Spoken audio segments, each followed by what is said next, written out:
Welcome to the TSX opening at Communitech. I'm Alex Kinsella, and I'll be your virtual host for today's ceremonies. We're excited to welcome our friends from the TSX, along with founders and partners from across Canada, as we ring the TSX opening bell for the very first time in Waterloo Region, right here in the Communitech Hub in downtown Kitchener. As we count down to 9:30, we're going to take you around the hub, we're going to talk to some special guests, and learn more about the region and the companies that make the magic happen here.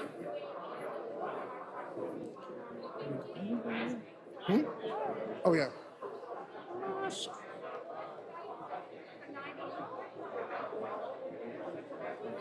Oh. Well, that's awkward.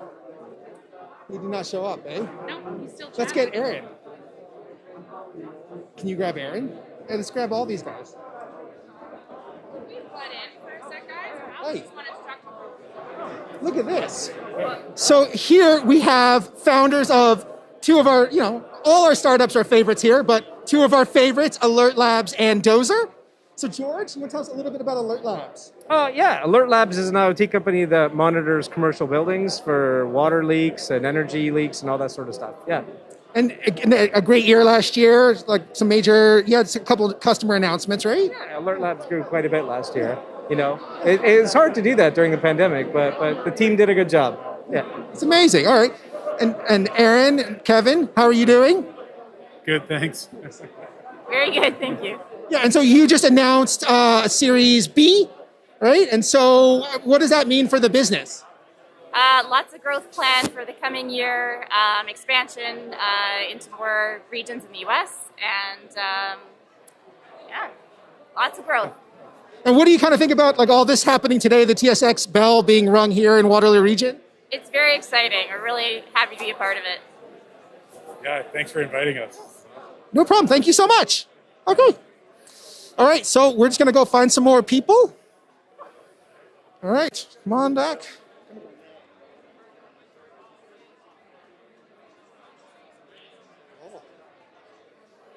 It's a little busy. Grab me in. Okay. Hey. Can we speak to you for a moment? Hello, sir. How are you? How are you doing? Doing well. Ian Klugman, one of the longest serving president and CEO of Communitech, say one of the longest. What does the TSX opening here mean to you today? This is so exciting to see because it's been really 20 years in the making. This next round of companies that are going public, and as I say, it's the hard work of 20 years of this community pulling together to put in place the kinds of businesses and the scale of businesses that can access the public markets. And last year was a record year for Waterloo Region tech companies, $2.7 billion raised, 10 times more than the previous 10 years. What do you think goes into that? Well, I think it it speaks to really the the hard work of the entrepreneurs in the community in building companies that get to that scale. It just really speaks to the quality and quantum of companies in the community to be able to be raising that kind of money. As from a per capita basis, it puts us on par with almost any other location in the world as far as venture capital per person. And it's exciting to see, they raise the money, but what they do with it is what's really going to be exciting. Awesome. Thank you so much. Thank you. Appreciate it. All right. So, as you can see here, we've got a ton of founders. We're going to go find some more. Candace is right there. All right, going to come this way. Oh. Oh, there's Michael. Okay.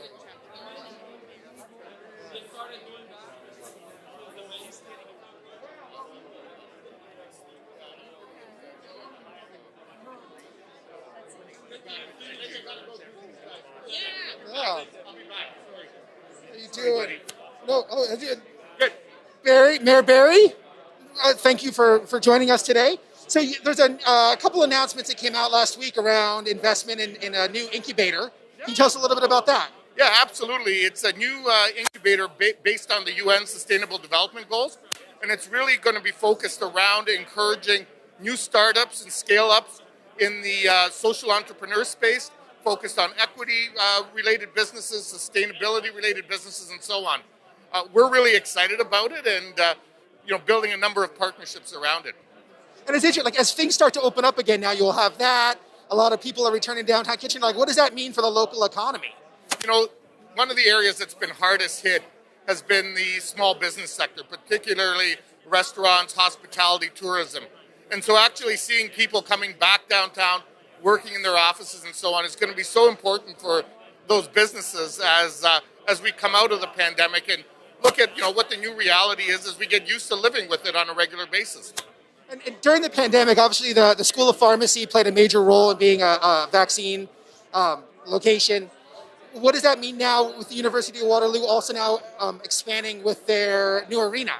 If you think back, the City of Kitchener's economic development strategy really started out with our initial $110 million fund, and that was focused around an initial $30 million investment in the School of Pharmacy. Our newest fund, which is the same amount of money, is actually making an $8.5 million pandemic, having a new president at U of W that's focused, whose background is in healthcare, and most importantly, recognizing the demand on health and wellness related innovation.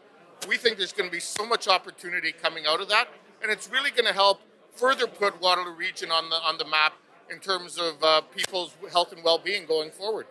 Thank you so much. No problem. Appreciate the time. Thank you. All right, and we're good.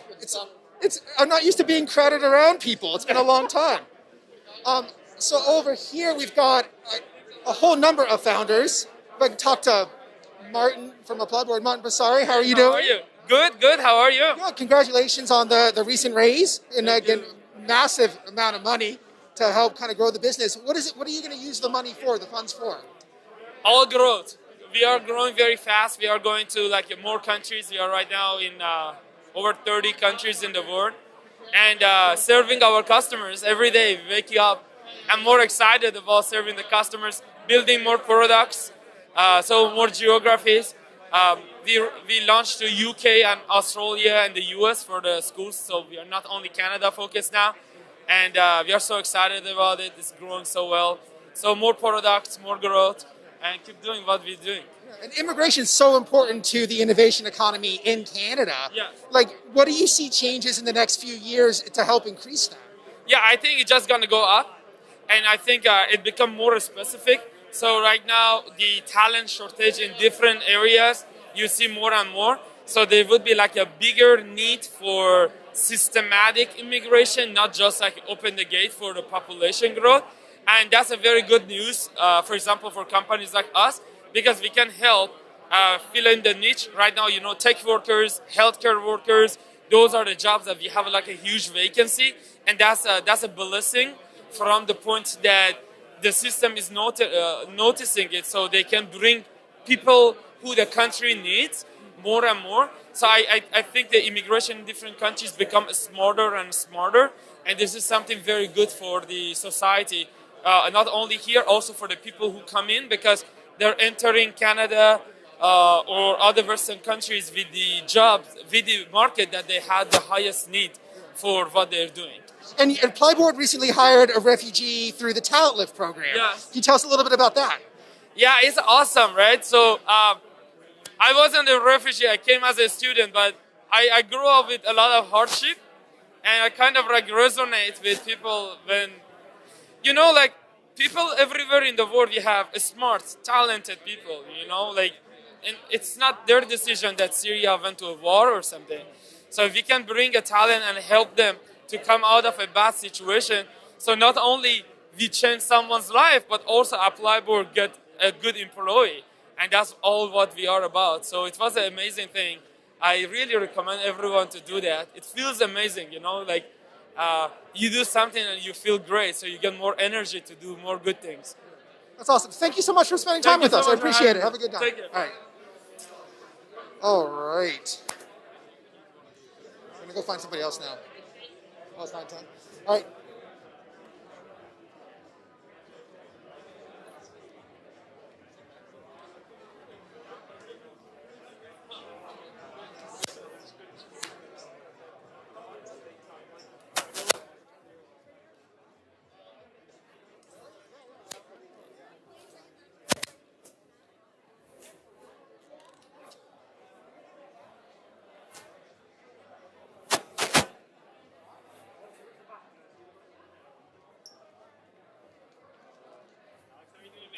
How you doing? I'm good. Do you have a second to talk real quick? Sure. Who am I talking to? You're talking. The world is Okay. watching, so we're just doing a little pre-show. Yeah. So to talk about the new space in downtown Kitchener. Yeah. And how's that focus on like the kind of hybrid style of work now? Yes. So we've decided that we are going to be digital by default.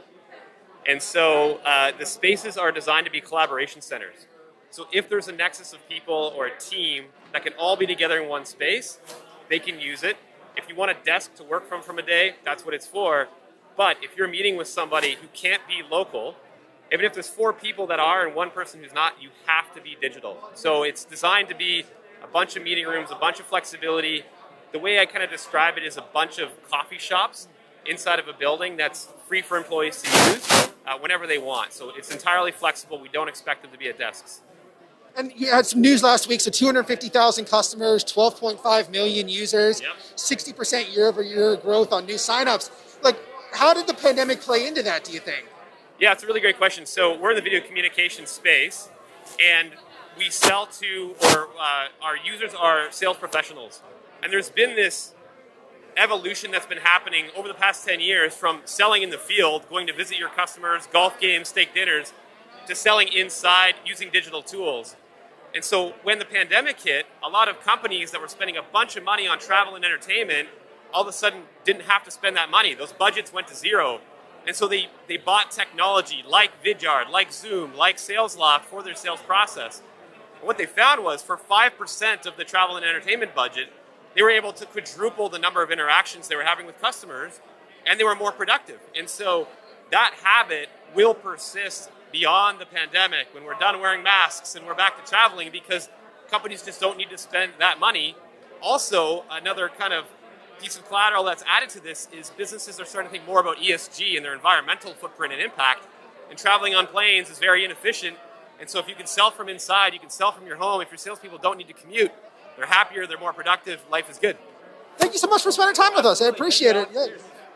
I know, still learning what to do. Awesome. Thank you. All right, so we are 3 minutes away from this. We're getting ready to hand the mic over to Lisa Cashmore as she opens the ceremony to ring the bell. It's going to take seconds. This is good. No, it's a very exciting morning. Tony Lamonta, Waterloo Region Economic Development. How are you doing this morning? I'm doing swell. I'm doing really well. Thanks. So, you know, we talk a lot, the TSX is not just tech companies. The TSX is businesses of all types and stripes. How do you feel about, like, increasing interest in Waterloo Region outside of the tech sector?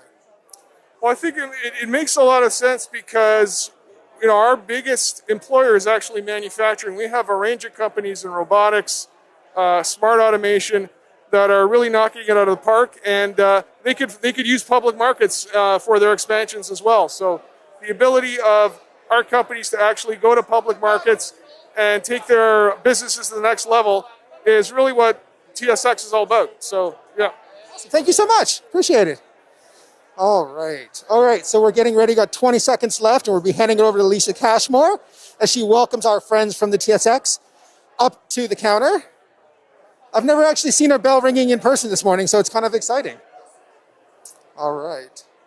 And with that, thank you so much. I'm Alex Insula. I'll see you after the event. Since the 1800s, Toronto Stock Exchange has stood as an engine of opportunity for entrepreneurs and investors from around the world. Our core mission remains to connect our listed companies with the capital they need while providing investors opportunities to participate in growth. Simply put, Canada has a history of building public companies into world champions. As technology continues to rapidly redefine every industry, our country continues to forge a new identity as a leading center of innovation. Our premier stock markets, TSX and TSXV, are a reflection of this progress. Experienced public companies are evolving, and new are emerging, forever ingraining themselves in our rich history. TSX and TSXV shine a bright light on compelling companies, driving progress across industries and around the world.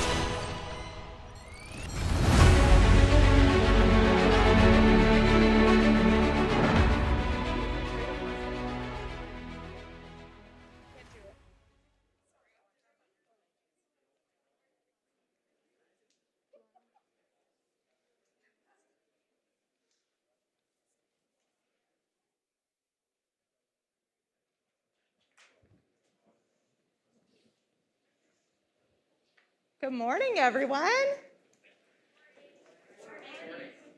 Welcome to the Communitech Hub, or should I say Hybrid Hub. This is so awesome to have all of you here. This is making our Waterloo Region Clubhouse of Tech feel alive. Thank you.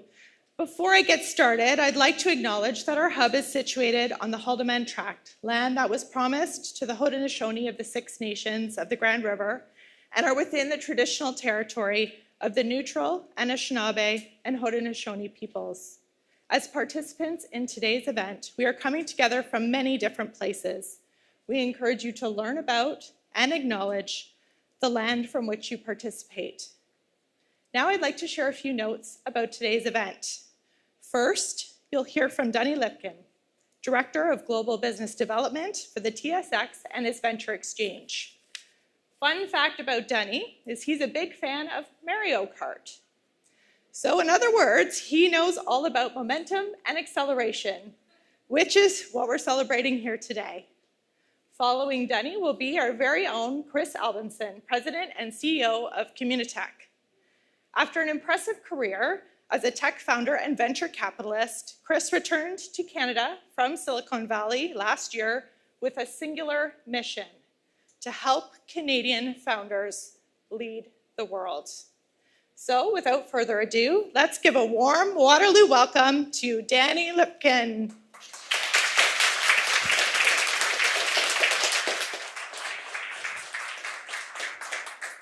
Good morning, everyone, and thank you very much for all joining us here today, both in person and virtually.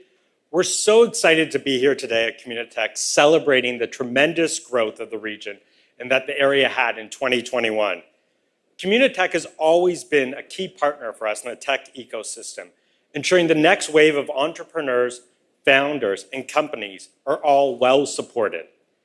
When we talk about companies being able to IPO on TSX or TSX Venture Exchange, it is because of the support like organizations like Communitech. There are no 10 million, 100 million, or even billion-dollar IPOs without ecosystem partners like Communitech. The support of early stage and medium-sized businesses is so vitally important to our economy, and it is critical that these types of businesses receive appropriate levels of support and funding. We're so excited to see Chris step into the role of CEO of Communitech over the last few months and see the continued growth of the area under his leadership. Since we are going to open the TSX market in a few minutes, I thought I would highlight just a key few statistics about what we've seen on our markets and what we've seen in the region. Right now, the TSX and TSX Venture Exchange are home to 10 companies in the area. And in 2021, these companies raised over $3 billion of equity capital on our market. We saw IPOs.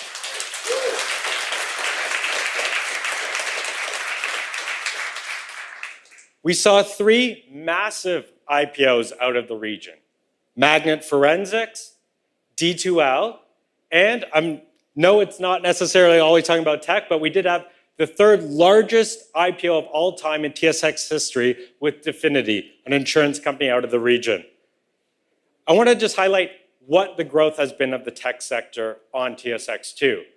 5 years ago, the aggregate market cap of all tech companies on TSX and TSX Venture was $84 billion. Fast forward to today, and it is $415 billion. 5 years ago, $3.1 billion was raised by all tech companies on TSX. Last year, $14 billion was raised, an all-time record. Now, why are we seeing such great numbers? And this is the most important statistic that I'll throw out there today, and it's one that I want everybody in the area to remember. 25%. This is the annualized return of the S&P TSX Tech Index over the last decade. 25%. That's better than the S&P 500 and the NASDAQ over that same period. So we shouldn't be talking about FANG, but we should be talking about Canadian tech companies becoming global leaders and not just being localized anymore, but being able to support companies that will become the next wave of global leaders. So thank you very much to Chris and team for allowing us the opportunity to open the market here today. And to everyone in the region, we are excited to see the next wave of companies built here. And hopefully I'll say this because we are opening the market, maybe a few more IPOs down the road. So thank you very much, everybody, and look forward to the air. And with that, I'm going to welcome Chris to the stage. Thanks, Danny.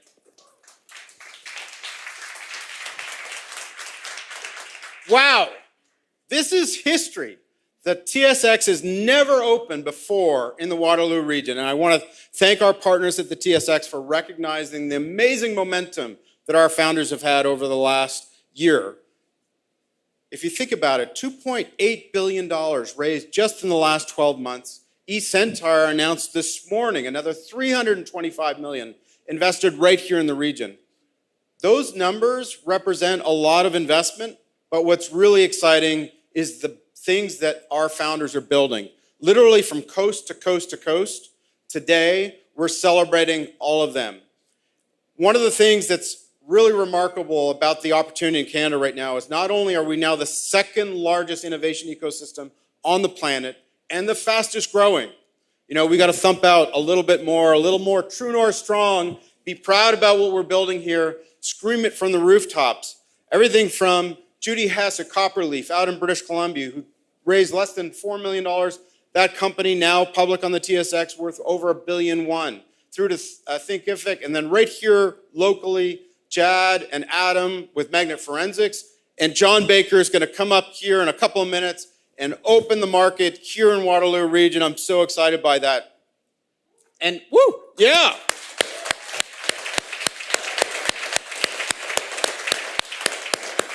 And the stories that people aren't talking about that are just below the water.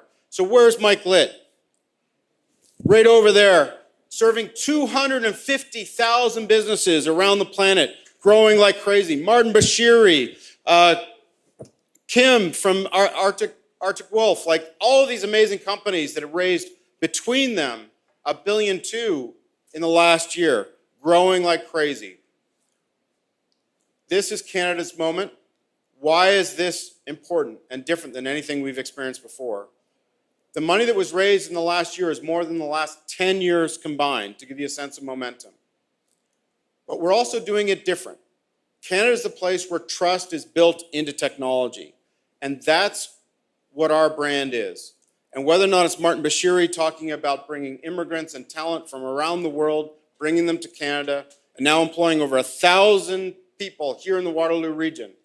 Those are our stories. And those are the things that we can all be proud of. And that's ultimately what True North Strong is all about. Building great companies, doing tech for good, and doing it right here.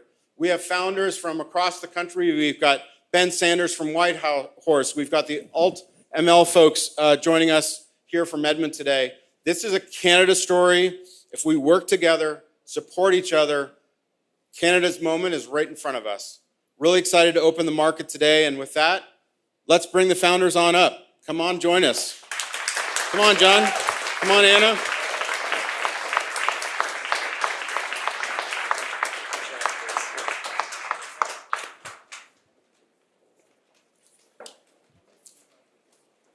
All right.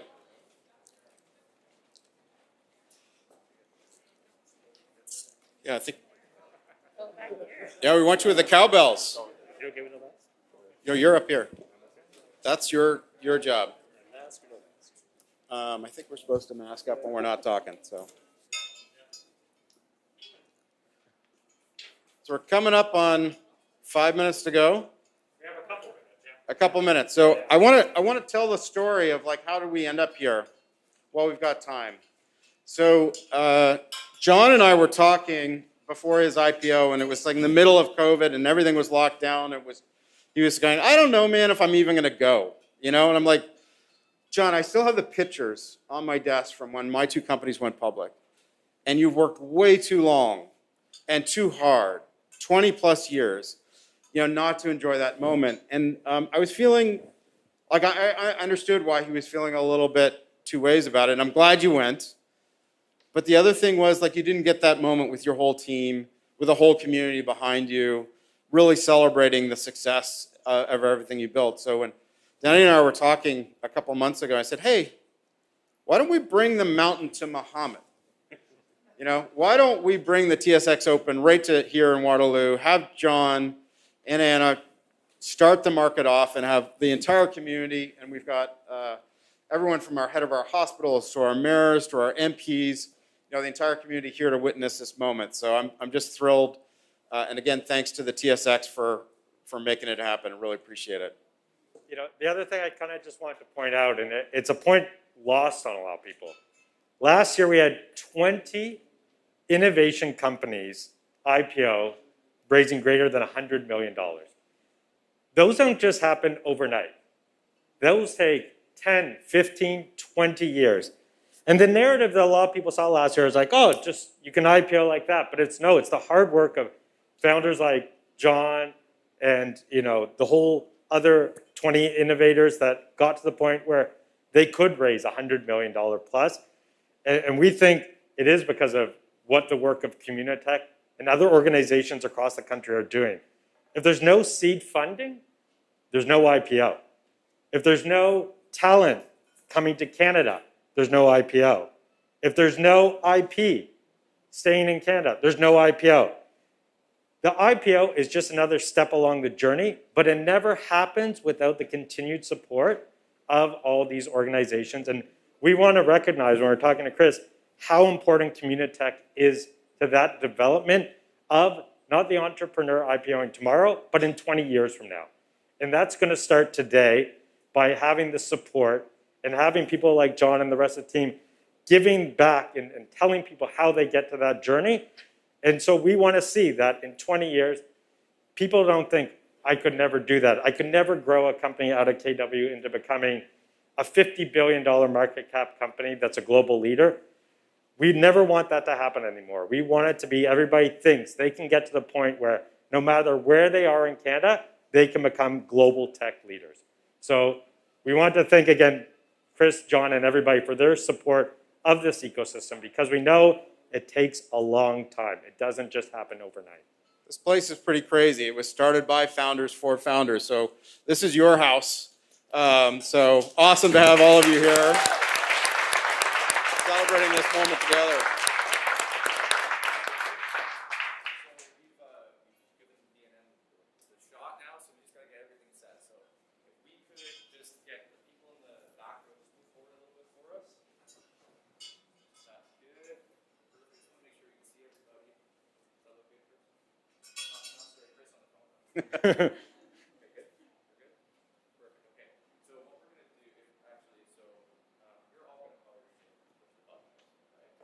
Sure. This is your button to push. I'm going to watch. I got to push it? You and Anna. Okay. Sure. We'll be in the support role. Let the two of you guys do it.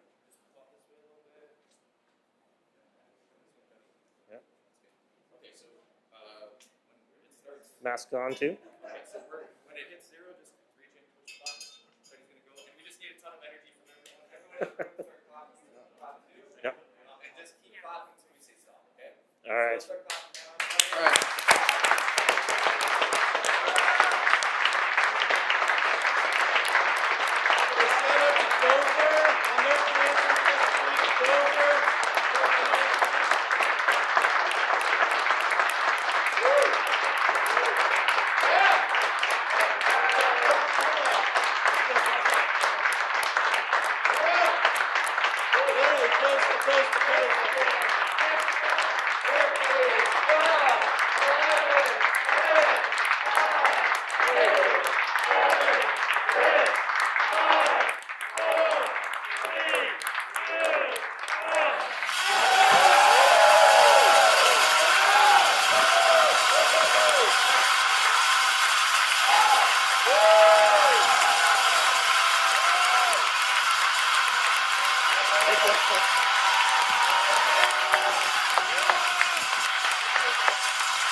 That was great. More cowbell! I don't have that problem. It's, you know, I did a haircut yesterday. Are we good? I think they're, yeah, group photo and then Sure, we're.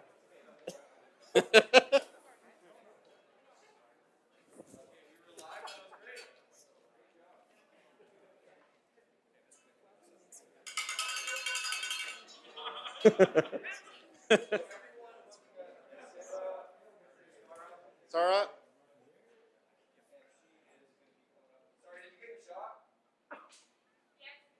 Okay. All right. So just look up here. Does anyone else need the group shot, or are we good? We're okay? Okay. All right. Great. Awesome. Woo!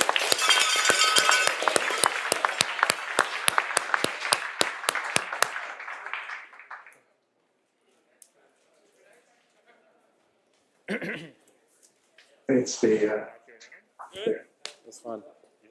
Okay, that was awesome, right? Ah, I haven't heard that much noise and cheering in a long time, so thank you very much for that. If you could please just stay in your seats for now. We're just going to do a quick reset so that we can hear a little bit more about the amazing progress that Canadian founders are making towards leading the world. Megan Simpson, leading editor of BetaKit, is here with us to interview some of our amazing founders, and of course our Communitech CEO, Chris Haldimand. But first we have a special message to share with you from Ontario Finance Minister, the Honourable Peter Bethlenfalvy. Over to you, Minister Bethlenfalvy. Well, good morning, everyone, and what an exciting morning it is. Congratulations, and my best regards to everyone, and thank you for that introduction, Lisa. It's really amazing and great to be with you all virtually, though I do wish I could be there in person.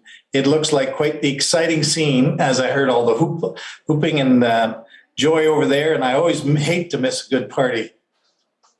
I want to say a big congratulations to Communitech on opening the Toronto Stock Exchange for the first time in Waterloo. You know, today is a testament to the innovation, the imagination, and hard work you have contributed to the region so far. And I know you won't be stopping there.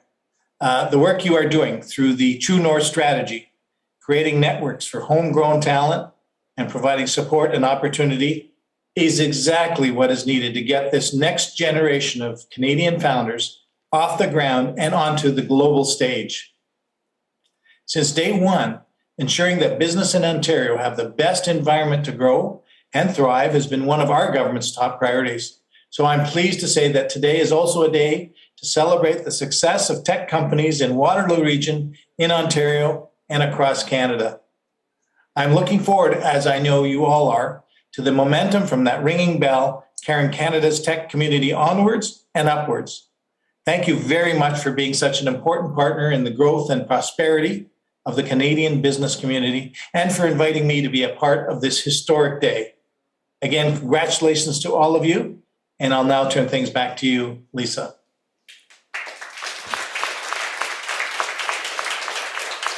Thank you, Minister Bethlenfalvy, for your generous words. And now I'd like to introduce Megan Simpson, Associate Editor from BetaKit. Thank you for joining us here today. Megan will now kick off what promises to be a great conversation with some top-notch founders. We've got John Baker from D2L, Aaron Stevenson from Dozer, and Martin Basiri from Apply Board, along with, of course, Chris Haldimand. Megan, take it away.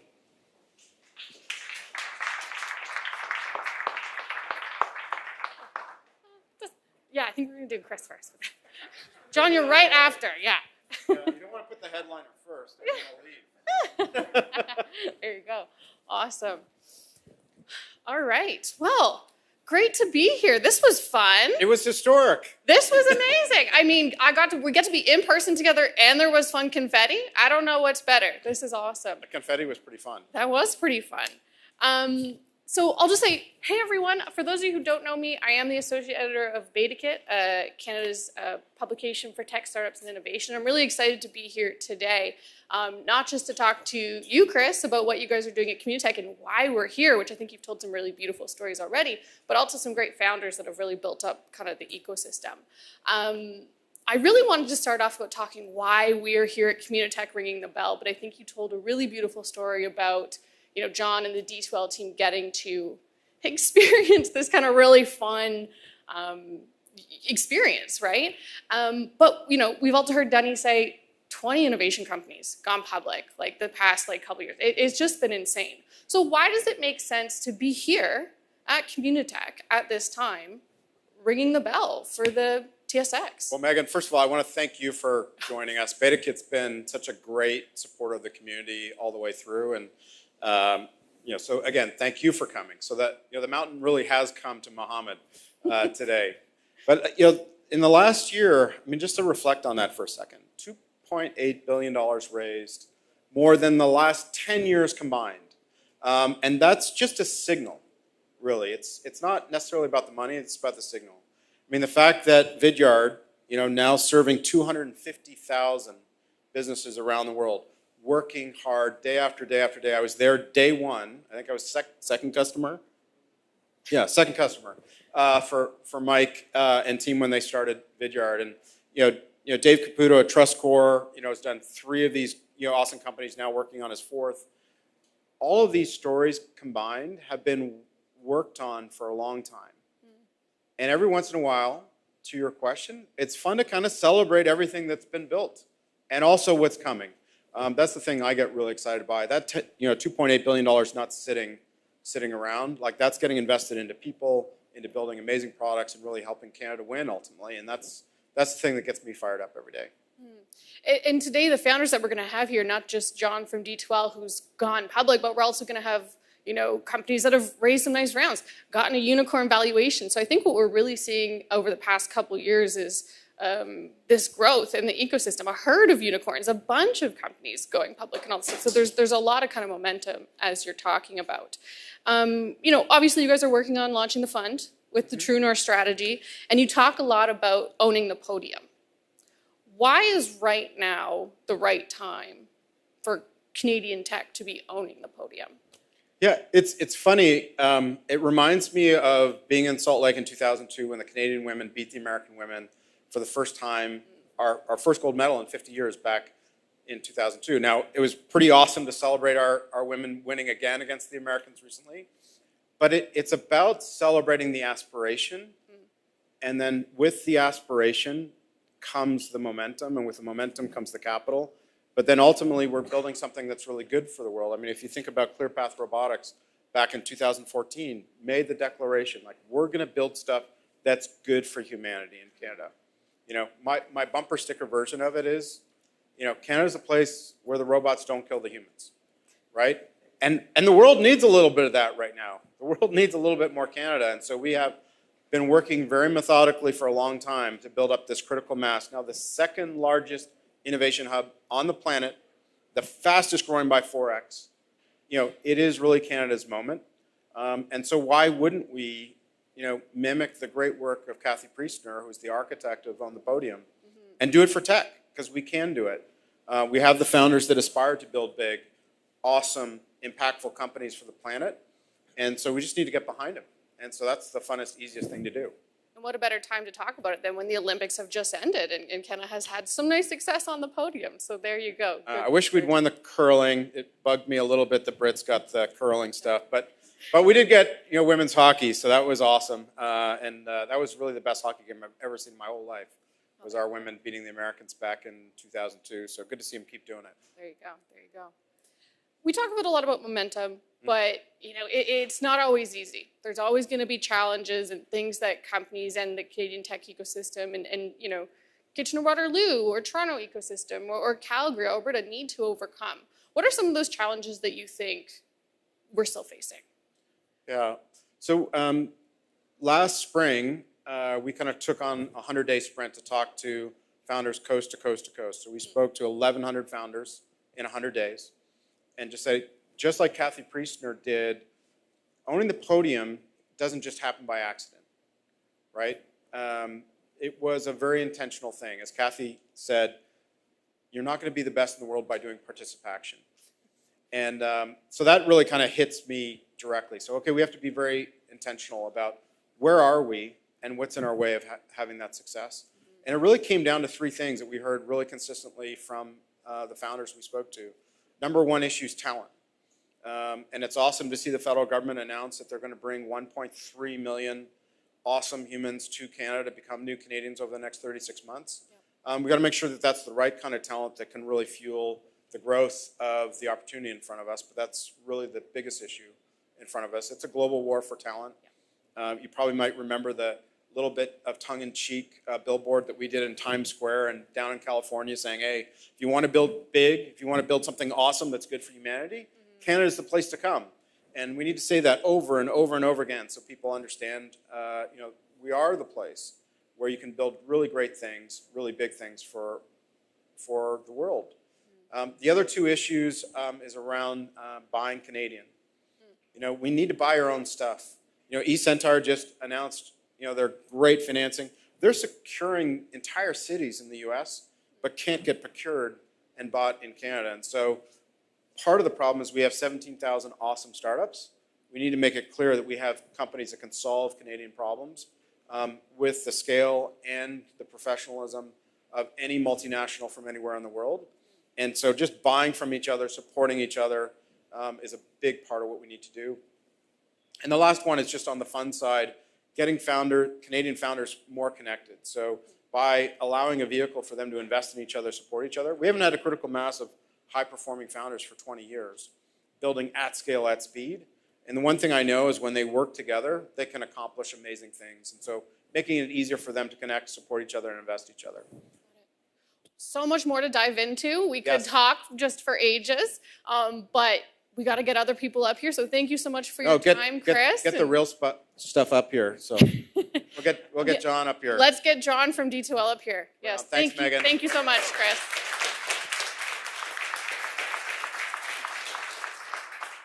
Hey, John, nice to have you up here. It's great to be here. Yeah, I feel like you guys went public in November, but I feel like I almost have to say congratulations. Very exciting just to even ring the bell and everything today. It was awesome. And, as Chris was speaking, it reminded me a little that we stood up on a stage like this at Communitech 2 decades ago to give a pitch to the community around a new learning platform that we were building out. And it was the community response that overwhelmed me. It was incredible. People came and helped. People became clients. Everyone cheered each other on. This community is very special in terms of helping support entrepreneurship, helping to build great technology companies. And I'm really proud to share it not only here today with some of my team, but also with other founders from other companies across the region. Yeah. Really cool. Yeah, that's awesome. So one thing I want to talk about, what was it about this past year that was the right time to take D2L public? Obviously, we've heard from Dunny, and we've talked a little bit about there were so many innovation companies that went public these past couple of years. But why for D2L? So what I think is, you're seeing this whole world digitizing very, very fast. In our space, learning, education is less than 4% digitized globally. And we see this as the right time for us to invest today to help support schools, universities, and companies to shift to a combination of supporting technology to support the classroom, but also to leverage online learning in a new way. So we took the opportunity to make the decision to do the IPO this past year, and it was the right decision to make. It gives us the right energy to be able to go off and build the next wave of our company. Right. How have things been since the IPO? Talk to us about that, because it's been a few months now. Been busy. As you can imagine, when you're building a company, in our case, I founded it with one key question: what's the most important problem that I could solve that would have the biggest impact on the world? And I couldn't think of anything bigger than transforming the way the world learns. And learning has this wonderful ripple effect. It ripples from one generation of entrepreneur to the next. It ripples through our communities. It ripples through our generations of our families. It really is the foundation upon which we make progress. And so in our case, we're dealing with some really big challenges in the education and learning space. As you can imagine, many companies are really struggling. I think you highlighted it very well, Chris, with talent. Well, a big part of that is making sure you get the right onboarding, the right leadership development, the right support for your people to be able to help them achieve more with their career and to continue to grow. And so we're helping a lot of companies do that. Right. We're also supporting a lot of schools trying to help students that were struggling or falling between the cracks. There's hundreds of millions of kids globally that have not actually been attending school since the pandemic started. We've got to get them back engaged, back inspired, helping them achieve more than they ever dreamed possible. So that's keeping us very busy, and we're hiring like crazy to keep up with it. Right. One thing I'm curious about was, what would your advice be for other Canadian tech startups looking to go public? Because I think, it has been really exciting. We've seen a lot of companies go public, but we've also seen, maybe offerings not being exactly what it hoped for. Detail did obviously have to cut your size a little bit, and some stocks for tech have maybe just been talking about being a little bit down right now, but obviously there's still opportunity in the market. So my question to you is, what would your advice be to other Canadian tech startups looking to do what you've done? So in our case, the IPO is not an end state. It's just a step in the growth of the company. It's just the next chapter, if you will. Yeah. And so if you keep focusing on building a great business, building great relationships with clients, having a wonderful relationship with your people to help them continue to grow and continue to develop, an IPO is a nice next step, if you will, to open up a new chapter. In our case, as we try to compete globally, it's nice being able to have the capital, nice being able to be a public company, to be able to raise our profile and build awareness on a global stage. Right. And so I would encourage it. There's no question. I think there's a lot of founders here today that are looking at this as a pathway. And I'm really proud to be doing this in this region as well, too. There's a lot of founders that went before us in terms of doing their IPOs. That encouraged this generation to do it. And I'm hoping that there will be a generation that's not too far behind. Right. Awesome. Well, this was short, but thank you so much for your time and giving us kind of the view of taking D12 public. This was great. Thank you so much. Thanks, Megan. Yeah.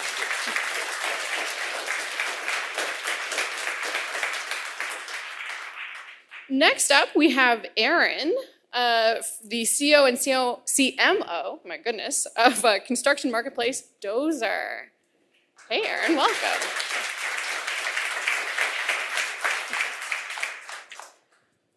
Nice to chat here today. I'm really looking forward to it. Dozer recently raised $27.5 million in your Series B. And fun fact, that story was really well read. A lot of people were very interested on BetaKit. And I don't know if it's because, construction tech is really booming right now, or if it's e-commerce that's booming, but Dozer really plays at the intersection of both of those.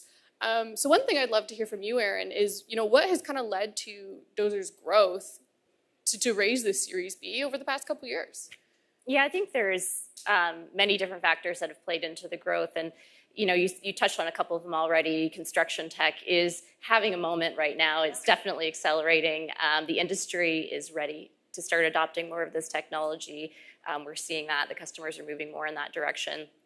I think in our case in particular, over the last couple of years, we've really invested in innovating in our product. So there was a couple of products that we launched on the supplier side of our marketplace to help them automate some critical moments, some critical points in their rental operations, bringing e-commerce into capabilities into their business that maybe they didn't have before. And we just saw some really phenomenal feedback, positive uptake of those products. And ultimately that led to better end user experience for the contractors that were using our platform. So I think that really kicked off that flywheel heading towards that network effects for us.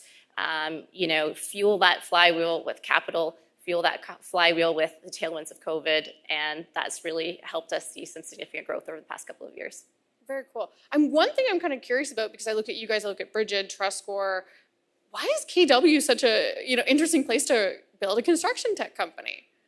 That's a great question. I know in our case, we have a construction background as founders, and so that's really what came for us. We were just trying to solve our own needs, our own problems for our own construction business, and that's where Dozer came to be. Right. And I think that's probably really similar story for many of the other construction tech companies in the area. They have some connection to the industry that led them to start these companies and be where they are. So it just happens to be KW, there happens to be a bit of a hub here right now for construction tech, we would say. Yeah. Fair enough. you guys obviously raised a nice Series B recently, and it's a bit of a founder's market right now when it comes to raising capital. How have you seen this kind of shift in the past couple of years? Because I think we've really started to see that, especially since 2020, since the onset of COVID. So, what have you seen around that? How have you seen that shift? Yeah, there's certainly capital available out there for companies that are looking to grow and scale. Probably more so than we've seen in previous years. But I think great companies have always been able to raise capital. So, if you're seeing really meaningful growth, if you're making a meaningful impact in the daily lives of your customers, if you're making a meaningful impact in the industry you're serving, then you're going to be able to raise capital. I think what having a founder-friendly market right now does is gives you more choice, more options about who you bring to the table and who you want to partner with. And so I think we've been really fortunate in our recent raise to have some really wonderful partners at the table with our recent investors. That's really set us up for scale. And were you surprised to see that kind of come to Canada over the past couple years, like that kind of opportunity where you have that choice? Did you feel like you had that previously? I think, it's definitely accelerated. We're definitely seeing more optionality, more choice, more capital available now than we have in the past. And it's no surprise that it's coming to Canada. We've got some really fantastic companies here, a lot of growth happening, and a lot of potential still to come. So it makes perfect sense to me that investors would be keeping their eye on this region. Right. One thing I think, especially for Dozer, is, and you've kind of mentioned it here, is the pandemic. Not fun for anyone, but there has been a lot of positives for tech companies. Tech companies are really able to say, oh, there's an opportunity for me here, I'm going to grow. And I think that was truly the case with Dozer. So what's your advice to other kind of founders seeing growth amid COVID and how to kind of capitalize on that? Capitalize, maybe not the right word, but yeah. Yeah, I think it's just keeping an eye on what's happening in your market or in your industry. In our case, COVID just created a situation where contractors needed to look for other options than they had on the day-to-day basis. So being able to get in front of them, being able to show them that there's other options out there and that we could be that option for them definitely helps. So just keep your pulse on what's happening and try and get in front of it. Right. Awesome. Okay. Well, thank you, Erin. That's all the questions that I have for you. Thank you so much for joining us this morning.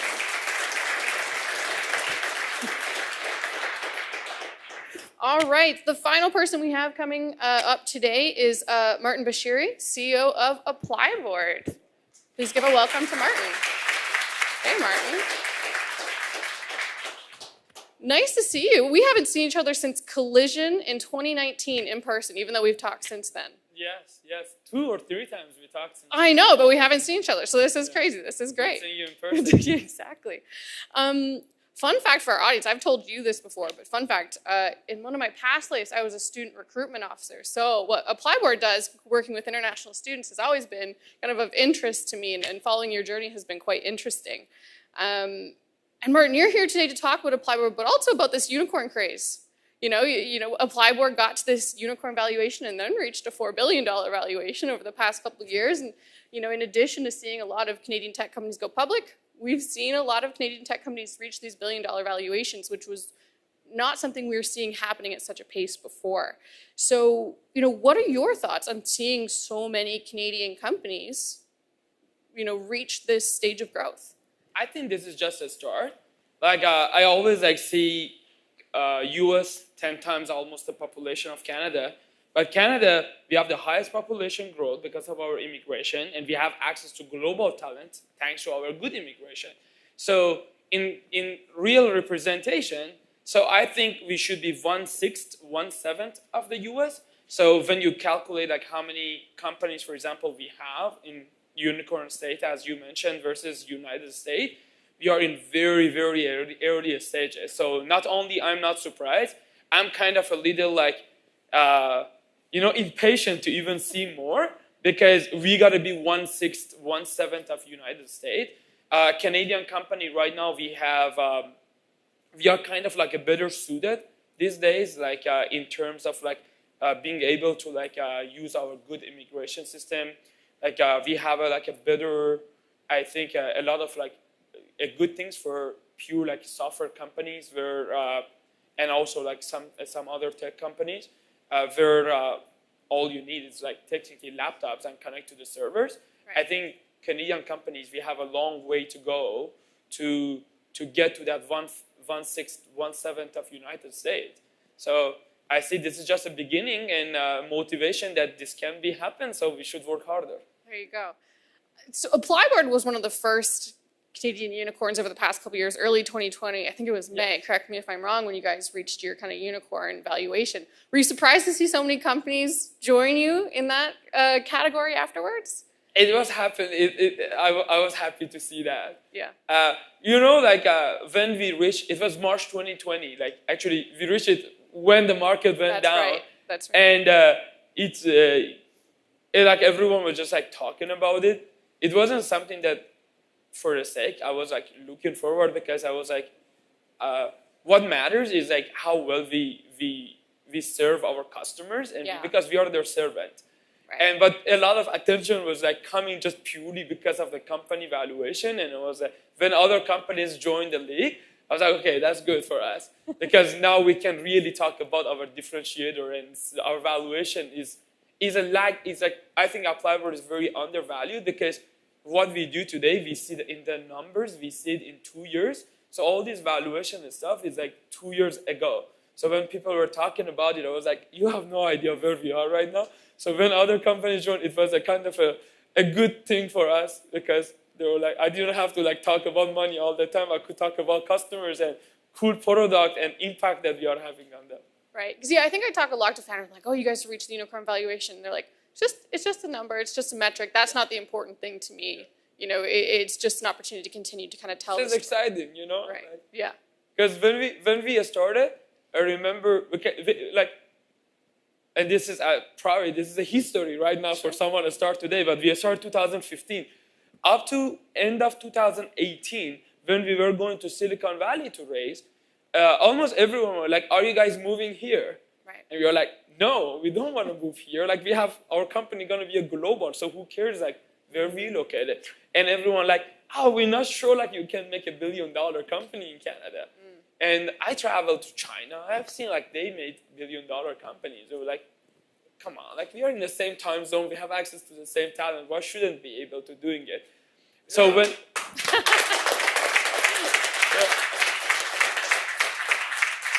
I think one of my hardest moments was 2019, end of 18, like 19, when we were raising for our Series B. I went to like one of the top tier VCs. I really wanted them. And the person said, "Are you guys moving to Silicon Valley?" And I was like, "No, we kind of want to stay." And the person said, like, "I'm not sure, like, what's your next?" That was the round that we were doing at $300 million.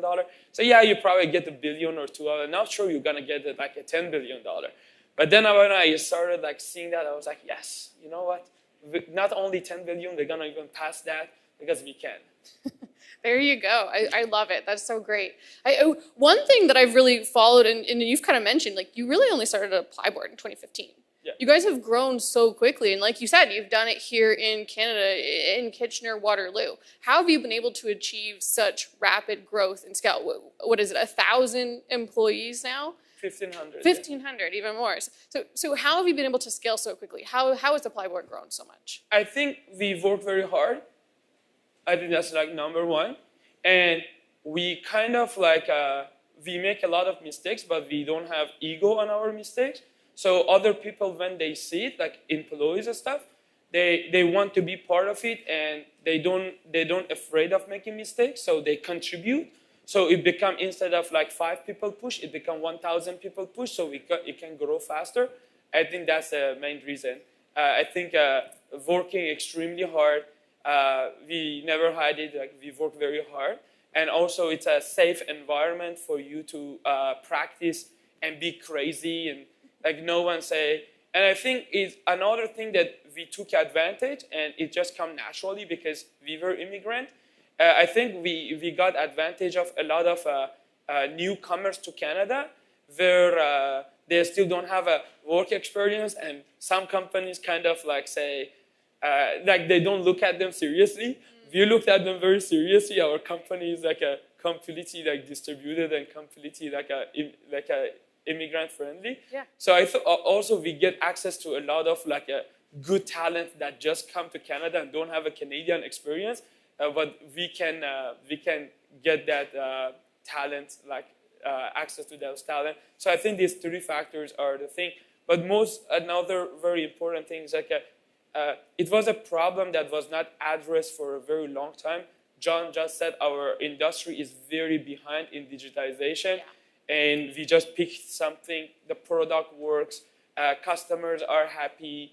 I think like world wants something like this to happen, because think about it, Applyboard, we started with like international education, but in reality, we are, by end of 2022, we are almost, I think, top 3 biggest talent company on planet Earth.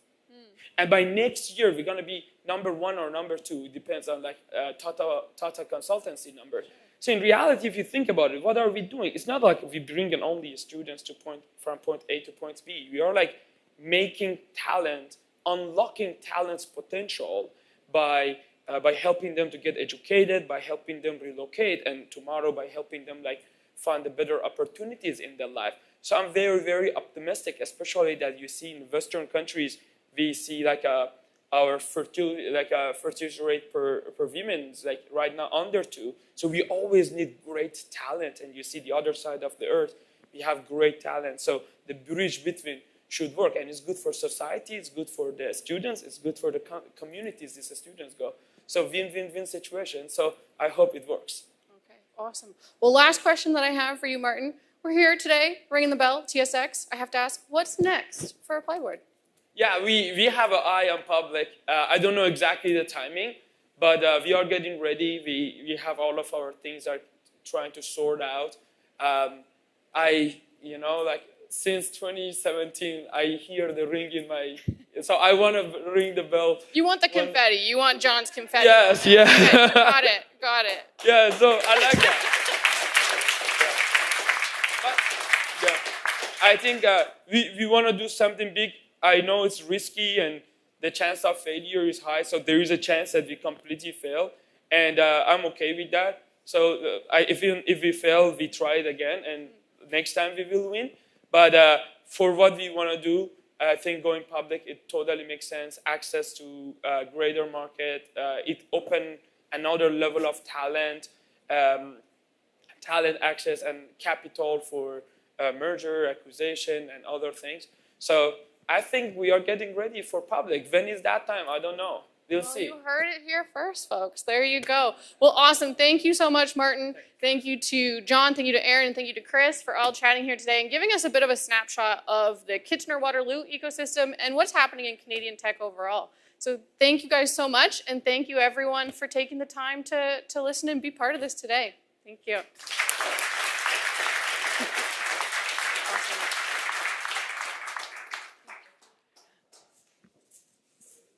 Thank you, everyone. If you can just hang on one more second, please. I know what the dinner conversation is going to sound like around my dinner table tonight. It's going to be, I was in a room with unicorns and confetti. How much better does it get than that? But I do want to say just a couple last words, and I think it's great. We have Martin here from Applyboard who raised, a similar, what he was talking about was a similar raise to what Marcelo raised from FAIR, and now we've got Jay from eCentire online here, and they just announced a $325 million raise this morning. So that's really exciting. Before we wrap up, I do want to thank our public and private partners who have been working with us to build our community of tech. So thank you to Honorable Peter Bethlenfalvy, Ontario's Minister of Finance, for his remarks. Thank you to Ontario Economic Development Minister Vic Fedeli for his public comments about today's event, and to our Waterloo Region members of Parliament and Provincial Parliament for your support. Thanks also to the 3 great Waterloo Region hospital CEOs for cheering us and our founders on and being our valued partner. And finally, a big thank you to Dunny Lipkin and everyone at the TSX who made this historical event possible. We are sure you'll be hearing lots more from great tech founders from across Canada before too long. Thank you and enjoy the rest of your day.